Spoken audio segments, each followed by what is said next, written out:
I feel like my computer is being even shittier than usual. So if I like freeze or if I'm in like pixelated slow motion, I apologize. I don't really know what to do. I'm pissed off. Oscar, you're doing a terrible job. Nobody is impressed. Least of all me. Shun. Anyways, hi everyone, it's Claire.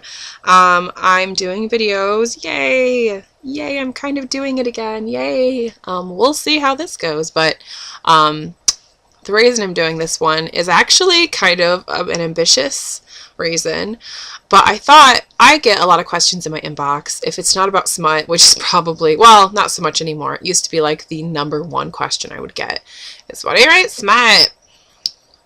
Eye roll, snort, throw up. Anyways, sorry. I'm a little feisty today, so I'm going to try to be as polite as possible, but if my like real life persona comes through, I apologize. I can be quite a little bitch. Say that with all love. But no. So the other big questions I get are about my fics, clearly. Obviously, like, why else would people talk to me? So they're about my fics. And so I thought this video would be a great time to just not necessarily answer the specific questions, because there's honestly so many questions in my inbox that I just can't get to as much as I wish I could, that I'm just going to kind of explain the whole vision of my fics. One fic in particular, I might do this with a couple of them because I do get a lot of questions about others too, but I am going to kind of just talk about how I came up with and like what the characters were all about, blah, blah, blah, blah. An intense focus, a study, if you will, on the fic Young and Beautiful. So it's, I think, but definitely, absolutely my most popular fic, which is hilarious to me. Because when I started writing that fic, I honestly had no idea really how fic life worked at all. I had just come from the Downton Abbey fandom, like directly, like it just hopped on over. I created a new blog because I had Tumblr for the Downton Abbey world, and I didn't really know what I was doing. And I assumed, I mean, that was so small. It was like the smallest little fandom. And so like going into the One Direction fandom, which was fucking huge, was very alarming. And I had no idea what I was doing. So I was just like, I don't know how to like access fic. Because I thought it was tags. It was a wild ride. So I didn't really know how to find other people's work. So I was just like very on my own. I didn't know that you had to make friends. I wasn't into that. I didn't know that you contact other people and talk to them. That was very alarming to me. I was very much like, why are you talking to me? Who are you? What is this? What's going on here? Why did you message me? Back off. It was very like, I was very alarmed. I'm so fucking weird though. So I was doing my own thing. I was on my own writing this fic, and I genuinely had the belief that no one was going to read it, because A, I didn't know there was a fic scene, and B, the fic scene that was there, I had read like only 2 fics, and one was Room 317 and the other one was 99 Days Without You, and those were the only fics I read. And I thought, okay, I don't think I'm gonna fit in here. I know I'm not going to fit in here. No one's going to like what I'm going to have to write, and so I'm just going to do my own thing with the knowledge that I'm just writing for myself. And that's cool. So I kind of started the blog at the same time I began writing. And I had just also, like I said, came from Downton Abbey and also just came from Brideshead Revisited obsession. So I had, and Merlin, those were like my 3 interests. So I came up with this idea because I wanted to a Brideshead Revisited inspired fic. Okay? That is what Young and Beautiful is loosely based off of. So I was like, I want to do this with them because I didn't know much about One Direction. But the reason, as I got to know them, I chose to do this. And the reason I chose the characterizations, which are arguably the most controversial characterizations ever, which once again, I'm like, I didn't think people were going to be up in arms about it. I just did what I wanted. The reason I did this is because I don't like fluff. Kel Surprise.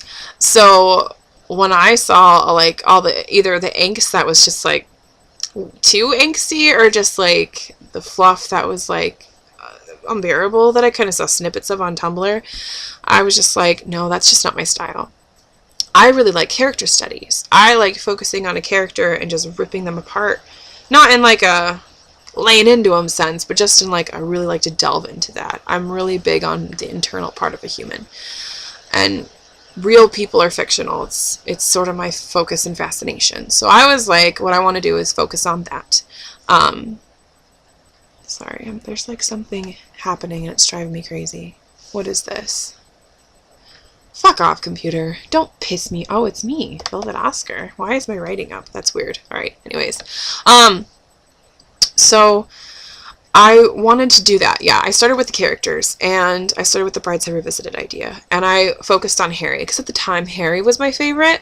Weird, I know. Wild. And I wanted to start with him because there is this GIF, and I know I've posted it on the Tumblr before for you guys to see, but there's this set of GIFs where Harry is fake smiling for the camera. And everyone always said how Harry's so nice and so warm and happy all the time. And I thought, that's great and all, and really realistic. But I think, like, when you see that fakeness, it just sparked something. It sparked an idea in my head that was like, everyone's convinced he's happy all the time. Everyone's convinced he's so simple and fun and attractive and charming. Harry's irresistible. But when I saw his blank, empty smile staring at the camera, it just seemed convincingly fake. But also, if you really looked, you could just see how fake. And it was like his eyes looked pretty empty. It just was this kind of moment of just like, he could be really fucked up. No one would have any clue. And so that's where Harry's character started. From then on, I just began to analyze him and study, like, took pieces of my life, took pieces of people I know and stuff like that, and just kind of, that was like the foundation for Harry's character. So I kind of like, what would make him fucked up? Oh, my life, so to speak. So I took him and put them in those shoes. Because the big thing is, everyone says that Harry's very out of character, and he absolutely is out of character from the Harry we know. Because the Harry that we know, because I know we're like best buds, we know him through and through, you know, we read his diary and he's told us his deepest, darkest secrets. No one knows Harry, but whatever. I think this fandom is so weird when it comes to that. They're like, so out of character. That's not Harry at all. Like, you don't know him. But whatever. But like, the reason he's not this Harry that we know from his persona that he's presented to us is because this Harry that we quote unquote know is really rich, but by means of not having been born into that extreme wealth, he was not born under fame. He seemingly has a very loving mother and a loving sister and a great supportive family life, and things seem pretty good for him, you know, just from what we know. So that's why Harry's not dysfunctional. You know, like, that's why he's not really, I mean, he's weird, but like, what I did was I focused on the things I liked about Harry, or like the weird quirks or whatever resonated within me, and I think Harry's really eccentric. It's one of the first things I noticed about Harry when I got into this whole place. So I thought Harry is just kind of weird. You know, like, he's kind of in his own plane of thought, and he's really intelligent and really clever, but he's just kind of bizarre.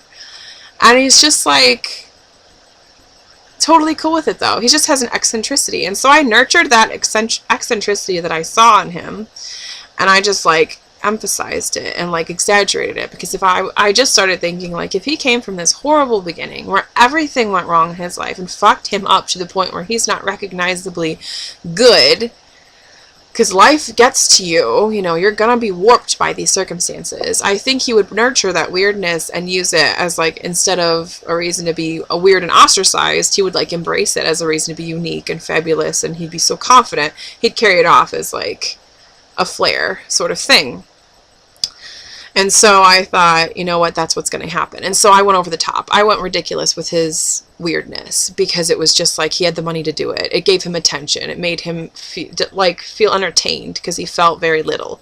He's very empty inside. It was something that could distract him from just that weird hollowness, because as much as he was out of touch with his emotions and his feelings, he was still aware of the fact that his chest, his ribs, his stomach felt very hollow. Nothing really affected him except pain. The dark, like, bad things he would feel, but good things not so much. And it was just like those little frivolities, those mini obsessions, those new things were moments where he could kind of get lost in like a fun little phase or whatever and feel a little better. So that's kind of why Harry's so eccentric, and that's why I catered him to that.